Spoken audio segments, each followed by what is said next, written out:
Hey, I found LGR in here.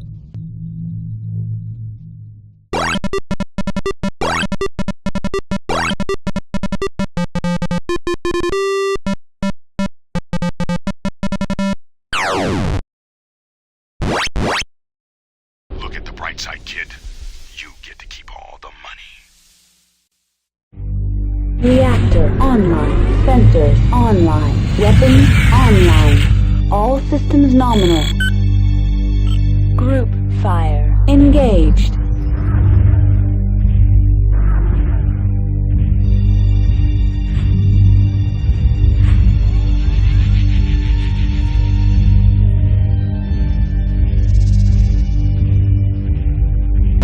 So, have any of you ever wondered why the MechWarrior license went from Activision over to Microprose for MechWarrior 3? Well, I don't know the official reason, but I definitely would not be surprised if it was because of today's ancient DOS game, MechWarrior 2 Mercenaries, Activision's last game in the series, and one which should have solidified Activision's hold on the license, had it been realized better. Mech 2 Mercs is not an expansion to MechWarrior 2, like the Ghost Bear Legacy pack, but is its own separate game based on the MechWarrior 2 engine. Now, given that an engine was already in place, you'd think that would give the dev team ample time to make all sorts of content and missions and whatnot. And to be perfectly frank, there is a lot of content here. You have a massive number of Inner Sphere and Clan mechs to pilot, new weapons and mechanics to match the inclusion of Inner Sphere technology in the first place, whereas Mech 2 was only just Clan tech to begin with. And there's a huge number of hand-built missions to take on through the course of the game's story, many of the graphics in-game now have textures, and there's even some stronger lighting effects. So, what went wrong? Well, let's just say this game was patched 6 times within the first 2 months of its release, before Activision just gave up trying to fix the thing. The bugs are rampant, some being minor interface or graphical issues, others being major hindrances to the gameplay. There were also a number of questionable design and redesign decisions made, plus the random mission generator meant to help expand out the main gameplay has severe limitations. And curiously, the game reviewed extremely well when it first came out, and I have to wonder if reviewers were being paid off or if magazines were being threatened with a loss of advertising if they didn't give the game good scores. The initial release was so full of bugs, it was virtually impossible to play through it normally, and even fully patched, there's still plenty of bugs left. In fact, since the primary gameplay is identical to MechWarrior 2, this episode is going to focus mostly on the new mercenary methodology behind playing the game, and the issues you'll need to watch out for should you decide to give it a run yourself. Nav row reached. MechWarrior 2 Mercenaries was developed and released by Activision in the latter half of 1996 and is a 1 to 16 player first-person action/simulation game. One point of extreme interest that this game did right is that it was one of the first such games to feature a central server you could connect to across the internet to set up multiplayer matches with people around the world without having to be a member of a service like Dwango or Kali. And a DOS internet connection client was even included to help facilitate this, so you didn't even have to have Windows running in the background to set up an internet connection. But you certainly could do it that way. It supports VGA and SVGA 256 color graphics with valid screen resolutions of 320 by 200, 640 by 480, and 1024 by 768. To help keep the frame rate up during recording, I decided to record at 640 by 480, but generally speaking, the 1024 by 768 mode should actually run pretty well in DOSBox. Also, just like with the original Mech 2, the resolutions supported are completely different for the Windows version and for hardware accelerated versions. It also supports a large variety of audio cards, but as usual, unless you're running with specific hardware, it's best to just stick with Sound Blaster support. As for its current release state, the game's still commercial and amazingly, much like the original MechWarrior games, has never seen the light of day on digital download services. Likely due to the inclusion of certain unseen mechs and the whole legal mess that ran into. And it's a highly requested game on GOG, so I imagine these games will one day make it there, but in the interim, it's not too challenging to find copies on places like Amazon and eBay. And while some people will try to gouge for price, especially on fully boxed copies, the game's not rare enough to justify those prices, so you'll often see loose copies for $5 to $10, and the occasional fully boxed copy for $25 to $30. Just keep in mind there's multiple box formats, with a couple like the Rare Collector's Edition going for far more cash. Since the game is running the MechWarrior 2 engine, the interface functions in an identical way, including how you set up options and controls, although the screens you actually use between missions are completely different. In fact, before you begin playing through the game, you have to choose if you wish to play as a commander, or if you wish to simply join an existing mercenary group. Joining an existing group removes a lot of the metagame aspects, which is what made Mercenaries unique, and instead puts you on a fixed path with fixed resources, similar to the original Mech 2. If you choose to play as a mercenary commander, you open up an entire world of possibilities, as you now have to keep track of your own mechs, equipment, finances, personnel, contracts, pretty much everything. You can use the terminal from the starport to read news bulletins to get an idea of what's going on in the universe, but most of what you'll be doing will be taking place in your office and the mech bay.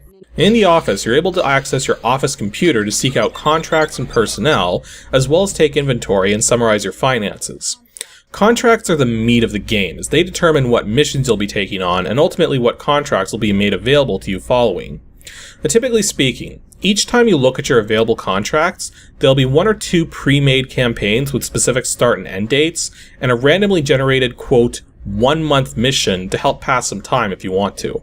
Now, that actually brings up one of the major design failings of this game, in that the current in-game month is tracked throughout your playthrough so that certain contracts can be offered at certain points in time and certain events can happen. However, there's no way to actually check what month it is. In fact, the only way to know is to remember what the end date was on the contract you last took, and then keep that in mind when you try to determine what contracts you can be taking to build up money prior to taking a more lucrative contract. Since if you take a contract that doesn't start until months after it's made available to you, you've now wasted all of that in-game time leading up to that contract, which could have been better spent. The hiring personnel is what allows you to bring people along on your missions to help you out, but you'll need to provide the mechs for them to pilot, and given some of the complexities of certain missions, there's still plenty of reasons to not want to bring anyone along and to do the missions solo. Still, the option's there if you want to take advantage of it. Keep in mind, though, that not everyone is available all the time to hire, and in fact, most of the time, extremely few people are available at all. So you want to think ahead when it comes to personnel and hire long before you actually need the help. Connected to your office is your mech bay. Now, using the computer in here, you're able to buy and sell mechs, buy and sell equipment, customize mechs, group weapons ahead of time so you don't have to do it in-game, and perform repairs and reloads for any damaged mechs or mechs which need their ammo replenished.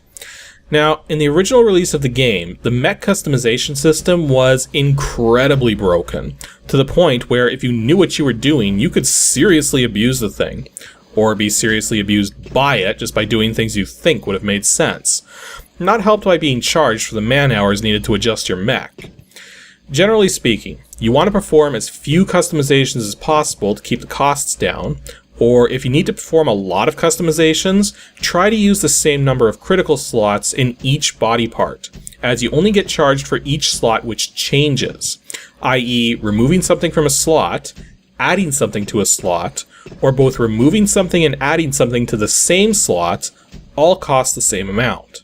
Once you've got a contract and are ready with your mechs and some replacement parts and ammo, it's time to launch into space to prepare for your missions. Before each mission, you're able to review the briefing on the mission and assign crew members to different mechs. You also have the ability to alter weapon groupings as well as repair and reload, but you can't customize while you're up in space. You do have the option of aborting a mission if you feel you can't succeed at it, but suffice to say, this will just push the game time forwards without having made any money, leaving you ill-prepared for what's to come. The missions themselves otherwise play exactly like a Mech 2 mission, though for the most part they don't have time limits anymore, though most will have timed events of some sort. Since you're actually role-playing your own character now, decisions to self-destruct or eject are far more pertinent than they were in Mech 2. In fact, self-destructing is pretty much a game over right there, meaning you'll have to load a saved game. That is one thing that's neat though, is that if you want to play through this game hardcore with permadeath, you can do that and just use the save system for taking breaks as opposed to loading back up when you make mistakes. However, there's extremely valid reasons why you may not want to play through the game that way. Let's talk bugs. I'm going to leave the most damning bugs for last because of just how stupid they are. So first, let's go over some minor things, like the interface. The interface relies a lot on defaults, so much so that occasionally defaults get set again without the player even realizing it. A good example of this is when setting up an instant action mission. If you have a mech selected with no variants, go to make a variant, then decide to cancel making a variant, you go back to the mission screen all well and good, except the game no longer thinks you're in a mech, even though you clearly have a mech selected. Now, I already mentioned how the game fails to provide you with an in-game date, which is kind of crucial for selecting appropriate contracts, but it also fails to archive old news articles. This means the only news you can read about from the terminal is whatever's current. And if this game was breaking new ground on this front, I might forgive it for an oversight like this. Except the kind of news archiving which should be here can be traced all the way back to Starflight, or heck, even the first MechWarrior game, which may not have been developed by Activision, but they did publish it, so they have no excuse for an oversight like this. Now, one thing which bugs me a bunch with the mech customization in this game is that there's buttons for inner sphere and clan tech choices, except you can't actually click on them. I believe in earlier versions you could swap between the two technologies while customizing mechs, and that this caused issues with the Mech 2 engine which weren't easy to fix. So instead of trying to fix them, being able to mix the two in a single mech was simply disabled in the patched versions. I could be wrong about that, but given that mixing the two is very much allowed in Battletech and even future MechWarrior games, locking them off was likely not what they were going for regardless. The function may also simply be limited to the main story campaign, but I'm never able to get that far because I keep getting frustrated and bored before then due to dealing with all of this game's issues. The random mission generator used for filler contracts and instant action is a bit lacking too. You have a selection of multiple planets, but every selection you get simply gives you a flat landscape and maybe a giant unscalable mountain or two off in the distance. Random missions also always generate 2 target objectives, always the same distance from the starting point, and whether you need to go to one or both to complete the mission is a random chance. You always fight 1 to 3 mechs at each of these 2 objective points, and there's no balancing between them, meaning you could get 3 light mechs or 3 heavy mechs, and the mechs you fight at one objective point will be identical at the other. The objectives either come down to destroying targets, defending them from destruction, or doing a recon of them. And that pretty much describes everything the random mission generator can do, not helped by half of the planets being in total darkness. Speaking of total darkness, light amplification has been replaced with a new feature called thermal optics. Where light amplification in the original Mech 2 helped you see everything, thermal optics barely illuminates the terrain at all, but lights up mechs super bright, making it difficult to know where you are, but at least allowing you to aim. Now, some of you might ask, why don't you just use image enhancement? Well, Mercenaries technically doesn't have it. Technically. Actually, one of my Patreon supporters, Matthew Belshin, brought this up by asking, was there a wireframe only mode for slow computers? I remember playing this game only in wireframe mode, seeing the damage of the mechs with colors of blue, yellow, and red. Well, the image enhancement in Mech 2 wasn't meant specifically for slower computers, although using it did indeed raise the frame rate. It was meant to make it easier to scan the damage state of things. To clear things up once and for all, MechWarrior 2 Mercenaries does have image enhancement, but Activision permanently disabled it by default, with the official reason being because the inner sphere didn't have image enhancement technology like the clans did. So, okay, we have a reason which makes sense for the first half of the game. But what about when you start using clan tech and still don't have image enhancement? Well, it turns out the real reason it's disabled is because it wasn't actually finished. I know, given that Mech 2 had fully working image enhancement, why wouldn't it be working here? From what I understand, several objects don't have the appropriate wireframe data in place to render the image enhancement mode, which again doesn't make any sense given that you'd think it would just be pulling the polygon meshes from everything, but apparently it's more complicated than that, so instead of doing the work to make it work properly, they just disabled it. If you want to re-enable it, just open the gamekey.map file as a text document and add the line enhanced_vision and assign it to the W key. Now let's start to get into some of the more damning issues, starting with the new Cockpit Voice. Now some people like the Cockpit Voice in this game, and to be fair, it sounds perfectly fine. The trouble is that it's completely impractical.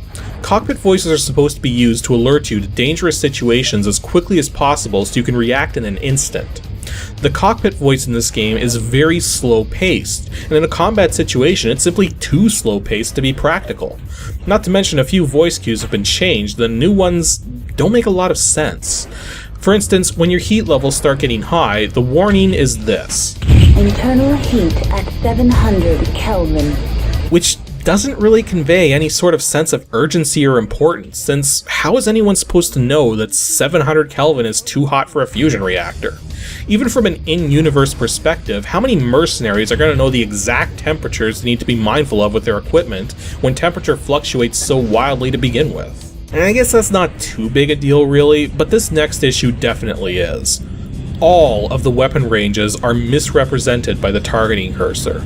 Now, this was a problem in the original MechWarrior 2 as well, but most of them were close enough.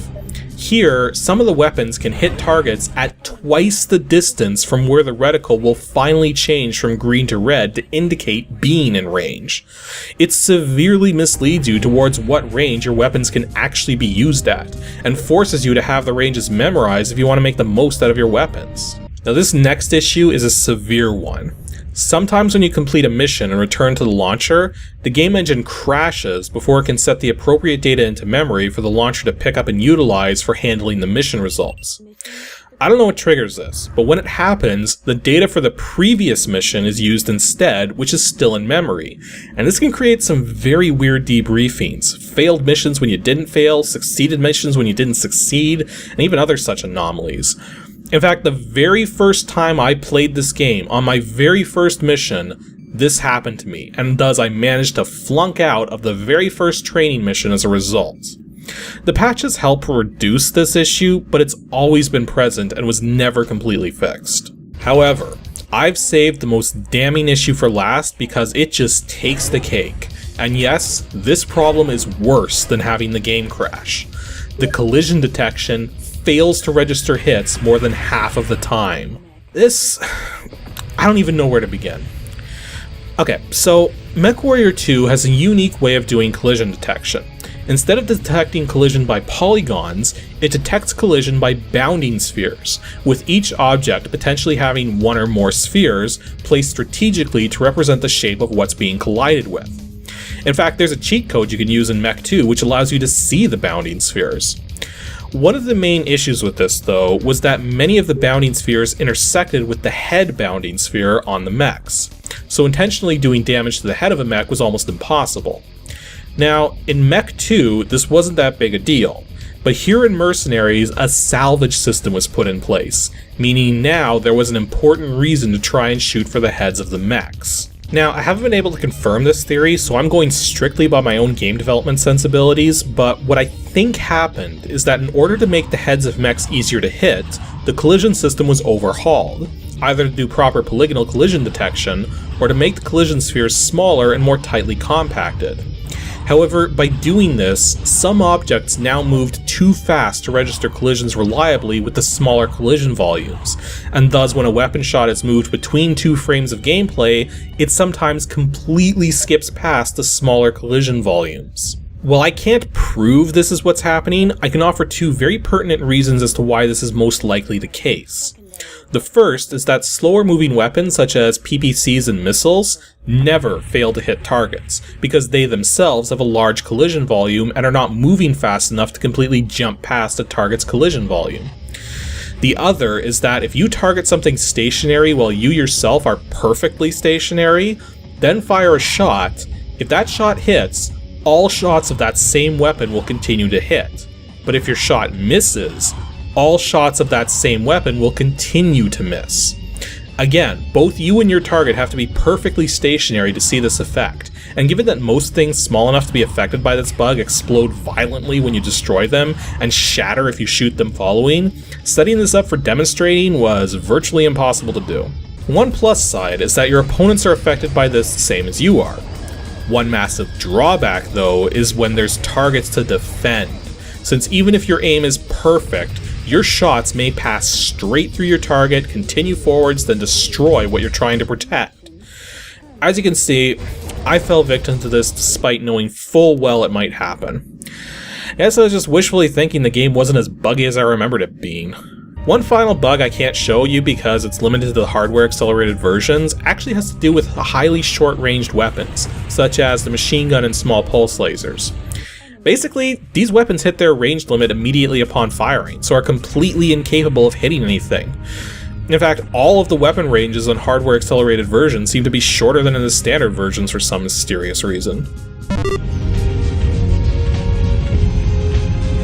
Overall, MechWarrior 2 Mercenaries was clearly rushed out the door before it was finished. The content is all there, but the questionable design choices and serious technical issues with the gameplay severely hamper what should have been an amazing game. As it stands, it's playable for sure, but you pretty much have to play through it in a non-hardcore way given the bugs which can completely derail a hardcore run. If you've never played a DOS MechWarrior game before, I'd say go with the original Mech 2 first. If you love Mech 2 but never had a chance to play Mercenaries, I say it's worth picking up on the cheap just to try it out, so long as you're prepared to deal with the bugs. If you're not a fan of the MechWarrior games though, or giant fighting robot games in general, or don't like dealing with games loaded with technical problems, then just steer clear of this one. At least getting it running in DOSBox is simple enough, just set cycles to max and you should be good to go. Don't forget too that to get the CD audio music working, you'll need to create a QBin CD image pair and image mount on a DOSBox. Anywho, that's all for today's episode of Ancient DOS Games. Next week for episode 195, we're going to be taking a look at a flight sim, which can be played in one of 4 different time periods. If you think you know of a game like that, then be sure to send your guess in to adg@pixelships.com, and make sure to stay tuned because I don't think a lot of people even know this game exists. Nav Epsilon reached. Mission successful. Thanks for watching everyone, and extra special thanks to those of you supporting me on Patreon. Here's just a small sample of you guys. Group fire. Engage.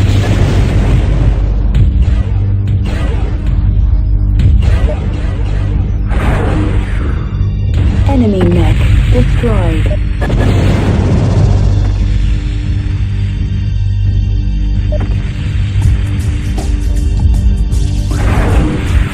Enemy mech destroyed. Objective successful.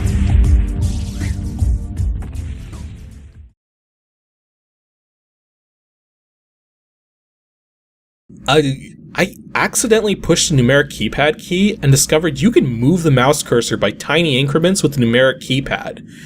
I have no idea why this is a thing.